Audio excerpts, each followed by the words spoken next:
নমস্কার, এনকেটিভি বাংলা ডিজিটালে আপনাদের সঙ্গে রয়েছি আমি কুন্তল। তারাপীঠ রামপুরহাট উন্নয়ন পর্ষদের আর্থিক কেলেঙ্কারিতে বাধা হয়ে দাঁড়িয়েছিলেন প্রাক্তন তৃণমূল বিধায়ক আশিস বন্দ্যোপাধ্যায়। তার উপর দায় চাপানোর ষড়যন্ত্র চলছিল, তাই কি তিনি আত্মহনন করলেন? টিআরডি এর সভাপতি পদে থাকলেও তিনি নাকি কোনো প্ল্যান পাস থেকে গুরুত্বপূর্ণ কোনো নথিতে সই করার সঙ্গে যুক্ত ছিলেন না। সোমবার সকালে আশিস বন্দ্যোপাধ্যায়ের ঘর সংলগ্ন তৃণমূলের পার্টি অফিস থেকে ঝুলন্ত দেহ উদ্ধার হয়েছে রামপুরহাটের টানা 5 বারের বিধায়কের। সেখানেই একটি নোট মিলেছে। সেই নোটের ছত্রে ছত্রে রহস্য এবং বেশ কিছু আক্ষেপ। নোটে কি লেখা আছে সেটা আপনাদের হুবহু স্পষ্ট করে দিই। তিনি ঠিক কি লিখেছেন সেই লেখাটাই আমি আপনাদের সামনে তুলে ধরছি। তিনি লিখেছেন, ছাত্রাবস্থা থেকেই রাজনীতির সঙ্গে যুক্ত, কোনোদিনই কোনো দুর্নীতির সঙ্গে জড়িত হইনি। ছাত্র সংসদের সাধারণ সম্পাদক হয়েছি বর্ধমান বিশ্ববিদ্যালয়ে, সেখানেও কোনো দুর্নীতির সঙ্গে জড়িত হয়নি। রাজনৈতিক বাকবিতণ্ডা হয়েছে, কখনো শত্রুতার রূপ নেয়নি। সর্বদা সব দলীয় অন্যায়কে মেনে নিতে না পারলেও প্রতিবাদ করতে পারিনি। সারা জীবন 1 পয়সা কোনো কাজের বিনিময়ে নিইনি। এমনকি আমার যেসব ছেলেরা অ্যাটেন্ডেন্ট হিসেবে রয়েছেন তাদের থেকেও একটা মিষ্টি পর্যন্ত খাইনি। কোনো আর্থিক দুর্নীতির সঙ্গে কখনো জড়িত হইনি। এর পরের প্যারাতেও তিনি লিখেছেন, যেটা সব থেকে বেশি বিস্ফোরক, সেটা হচ্ছে টিআরডিএ অর্থাৎ তারাপীঠ রামপুরহাট ডেভেলপমেন্ট অথরিটিতে জেনারেল মিটিং ছাড়া কোনো দায়িত্বে ছিলেন না তিনি। আমি টেন্ডার কমিটিতে ছিলাম না। তিনি লিখেছেন, আমি টেন্ডার কমিটিতে ছিলাম না, আমার চেক পাওয়ার ছিল না, আমি প্ল্যান পাস বা নো অবজেকশন সার্টিফিকেট ইস্যুর ব্যাপারেও ছিলাম না। আমার সঙ্গে এই বিষয়ে কোনোদিন কেউই আলোচনা করেননি। আমারও এই সব বিষয়ে কোনো আগ্রহই ছিল না। এই নোটের লেখা যত এগিয়েছে ততই বোঝা যাচ্ছে বর্ষিয়ান এই নেতা কোথাও চাপে পড়েছিলেন। কারণ এরপরেই তিনি নোটে লিখেছেন, আমাকে মেলাইন করার জন্য, মেলাইন অর্থাৎ ছোট করার জন্য যা সব করা হলো তাকে আমি ধিক্কার জানাই। আজ তাই মনে হচ্ছে রাজনীতিতে আসাটাই ভুল হয়েছে। একটু ভালো করে শুনবেন। একজন বর্ষিয়ান তৃণমূলের বিধায়ক, এত বছর তিনি রাজনীতি করছেন 2001 সাল থেকে এবং 5 বারের বিধায়ক হয়েছেন তিনি বলছেন রাজনীতিতে আসাটাই ভুল হয়েছে। আমার বংশের ছেলেদের রাজনীতি না করার পরামর্শ দিচ্ছি, এমনটা লিখছেন আশিস বন্দ্যোপাধ্যায়। অর্থাৎ দীর্ঘদিন রাজনীতির সঙ্গে যুক্ত থাকলেও রাজনীতিকে আর তিনি পছন্দ করছিলেন না হয়তো শেষ মুহূর্তে। অন্তত প্রয়াত পশ্চিমবঙ্গের প্রাক্তন ডেপুটি স্পিকার আশিস বন্দ্যোপাধ্যায়ের নোটে সেই রকমই ইঙ্গিত। নোটের শেষে পরিবারের উদ্দেশ্যে তার শেষ বার্তা ও পরামর্শ দিয়ে গিয়েছেন। পরিবারের বেশ কিছু ব্যক্তির নাম নিয়েছেন, তাদের ভালো রাখার জন্য আবেদন করেছেন। যদিও নোটের শেষে তিনি তার মৃত্যুর জন্য কাউকে দায়ী করেননি। কিন্তু কংগ্রেসের হাত ধরে রাজনীতিতে আসা আশিস বন্দ্যোপাধ্যায়ের শেষ যাত্রার নোটে বহু প্রশ্ন এবং বাংলার বর্তমান রাজনৈতিক পরিস্থিতি নিয়ে একাধিক জল্পনার জন্ম দিয়েছে। স্যার, ওনাকে কি কোনো নোটিশ করা হয়েছিল টিআরডি এর না, আমার যতটা নলেজ আছে ওনার বিরুদ্ধে পুলিশের কাছে কোনো অভিযোগ ছিল না, অ্যান্ড ওনাকে কোনো নোটিশ বি করা হয়নি, অ্যান্ড এরম কিছু ছিল না। সক্রিয় রাজনীতিতে আসার আগে রামপুরহাট কলেজের সহযোগী অধ্যাপক ছিলেন তিনি। পরে মমতা বন্দ্যোপাধ্যায়ের সঙ্গী হয়ে তৃণমূল কংগ্রেসে যোগদান করেন। তৃণমূল রাজ্যে ক্ষমতায় আসার আগে রামপুরহাট বিধানসভা থেকে জয়লাভ করে বিধায়ক হয়েছিলেন। পর 5 বার এই আসনে বিধায়ক হন তিনি। 2014 সাল থেকে মমতার মন্ত্রিসভায় 3টি দপ্তর সামলেছের আশিস বন্দ্যোপাধ্যায়। হয়েছিলেন কৃষিমন্ত্রী। 2021 সালে তাকে বিধানসভার ডেপুটি স্পিকারের পদে বসানো হয়। আর 2026-এর বিধানসভা নির্বাচনে বিজেপির প্রার্থী ধ্রুব সাহার কাছে পরাজিত হন আশিস।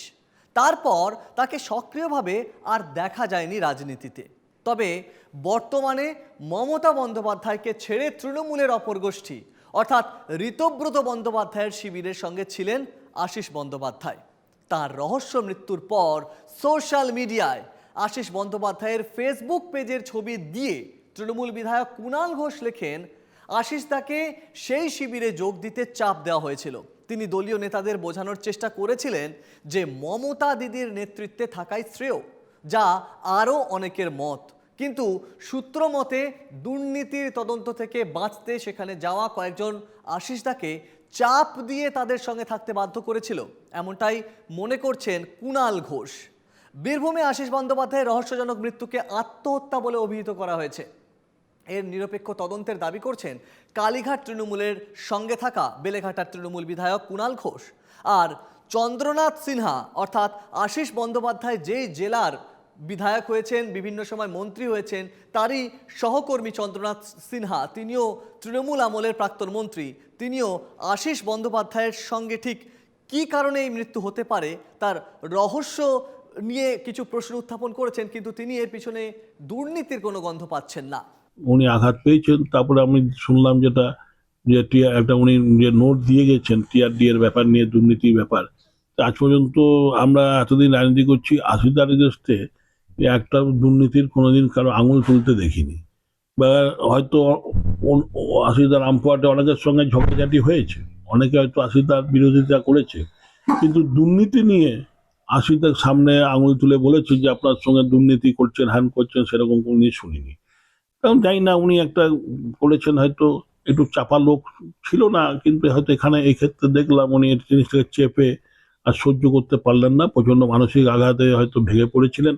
বীরভূমের দাপুটে তৃণমূল নেতা অনুব্রত মণ্ডল, কাজল শেখ, প্রাক্তন মন্ত্রী চন্দ্রনাথ সিনহার সঙ্গে সক্রিয় রাজনীতি করেছেন আশিস বন্দ্যোপাধ্যায়। তৃণমূল কংগ্রেসের বীরভূম জেলার কোর কমিটির চেয়ারম্যান ছিলেন আশিস। তিনি যে এই ধরনের সিদ্ধান্ত নেবেন কেউই মেনে নিতে পারছেন না। 2001 থেকে 2026 রাজনীতির সঙ্গে থাকলেও মাস্টার মশাই শব্দটাও তার সঙ্গে জুড়ে ছিল, কারণ তিনি যে প্রাক্তন প্রফেসর। সুইসাইড নোটের কথা উল্লেখ করে আশিসের বিরুদ্ধে যেভাবে অপপ্রচার হয়েছে তা নিয়ে সরব হয়েছেন তৃণমূল সাংসদ অভিষেক বন্দ্যোপাধ্যায়। প্রয়োজনে নিরপেক্ষ সংস্থাকে দিয়ে তদন্ত দাবি করেছেন রামপুরহাটের বিজেপি বিধায়ক ধ্রুব সাহা। দলীয় কিংবা তার পারিবারিক কোনো কারণ আছে কিনা তদন্ত করতে হবে। আমরা মনে করছি এই ঘটনার পিছনে অনেক কারণ আছে, সেই কারণগুলো সামনে আসা উচিত। আশিসবাবুর এই আত্মহত্যার কারণ জানতে নিরপেক্ষ তদন্তের দাবি জানাচ্ছি। পুলিশ তদন্ত করুক, প্রয়োজনে কোনো নিরপেক্ষ এজেন্সিকে দিয়ে তদন্ত করানো হোক। কেন জীবনের শেষ প্রান্তে এসে একজন 25 বছর বিধায়ক থাকা একটা ব্যক্তি কেন আত্মহত্যা করলেন, কেন তাকে আত্মহত্যা করতে হলো, এ নিয়ে স্বাভাবিকভাবে প্রশ্ন আসছে। আমরা এই ঘটনার প্রকৃত কারণ জানতে চাই। বঙ্গের তৃণমূলের পরাজয়ের পর ঋতব্রত শিবিরের সঙ্গে থেকে তার অভিজ্ঞতা কেমন ছিল জানিয়েছেন ঋতব্রত। সরকার বদলের পর যা কিছু সামনে আসছিল সেগুলো নিয়ে আমাদের সবার মতো আশিস দাও অসম্ভব রকম ভেঙে পড়েছিলেন। যে সুইসাইড নোট, সেই সুইসাইড নোটটা হৃদয় বিদারক। এতদিন ছাত্র অবস্থা থেকে রাজনীতি করেন তিনি, বলছেন যে রাজনীতিতে আসা ভুল হয়েছিল।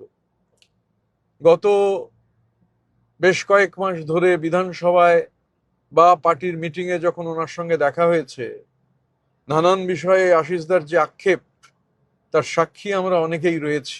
তবে এই নোটটা আশিস বন্দ্যোপাধ্যায়েরই লেখা কিনা তা তদন্ত করে দেখছে পুলিশ। এই নোটের যে লেটার হেড তাতে প্রফেসর হিসেবে আশিস বন্দ্যোপাধ্যায়ের নাম লেখা, সেখানে নেই কোনো রাজনৈতিক পরিচয়। আর এই আশিস বন্দ্যোপাধ্যায়ের হঠাৎ ঝুলন্ত দেহ উদ্ধার তারই বাড়ি সংলগ্ন পার্টি অফিস থেকে বেশ কিছুটা রহস্য। অনেকে রাজনৈতিক মহলে আলোচনা চলছে এটা আত্মহত্যা নাকি এর পিছনে অন্য কোনো রহস্য রয়েছে, তার নিরপেক্ষ তদন্ত দাবি করা হয়েছে। এবং আশিস বন্দ্যোপাধ্যায় একজন শিক্ষক থেকে রাজনীতিক হয়ে গিয়ে পোড় খাওয়া রাজনৈতিক একজন ব্যক্তি হওয়ার পরেও কেন তিনি শেষ জীবনে এসে বলছেন যে রাজনীতিতে আসাটাই তার একটা বড় ভুল ছিল, সেই বিষয়টাও আলোড়ন ফেলেছে বাংলার রাজনীতিতে। এবং আশিস বন্দ্যোপাধ্যায়ের এই নোটটা যদি তাঁরই লেখা হয়, তিনি তার লেটার হেডে প্রফেসর আশিস বন্দ্যোপাধ্যায় হিসাবে কেন লিখলেন, সেটাও কিন্তু বেশ কিছুটা জল্পনায় অক্সিজেন দিয়েছে। আগামী দিনে আশিস বন্দ্যোপাধ্যায়ের মৃত্যু রহস্য কোন দিকে মোড় নেয় সেদিকে আমাদের নজর থাকবে। কিন্তু মমতা বন্দ্যোপাধ্যায়ের দল সৃষ্টির সময় থেকে তার সহযোগী থাকা আশিস বন্দ্যোপাধ্যায়ের মৃত্যু তৃণমূলের বিশেষ করে কালীঘাট শিবিরের কাছেও একটা রহস্য, এবং বঙ্গ রাজনীতিতেও প্রাক্তন ডেপুটি স্পিকারের ঝুলন্ত দেহ উদ্ধারের পর একাধিক প্রশ্ন উঠেছে, তাকে কি কোনো চাপ সৃষ্টি করা হয়েছিল? মানসিকভাবে তিনি কোনোভাবে চাপে ছিলেন কিনা? পুলিশ এখনো পর্যন্ত প্রাথমিক তদন্তে কোনো দুর্নীতির অভিযোগ তার বিরুদ্ধে পায়নি, এমনটা জানিয়েছেন বীরভূমের পুলিশ সুপার। তাহলে আশিস বন্দ্যোপাধ্যায় হঠাৎ কেন রহস্য মৃত্যু অর্থাৎ তার ঝুলন্ত দেহ উদ্ধার হলো? তিনি আত্মহত্যার পথ কেন বেছে নিলেন? সেই প্রশ্নগুলো কিন্তু থেকেই যাচ্ছে। আমাদের এই ভিডিও কেমন লাগছে তা অবশ্যই আমাদের কমেন্টে জানান। পাশাপাশি চোখ রাখুন এনকে টিভি বাংলার ফেসবুক, ইউটিউব এবং ওয়েব পোর্টালে।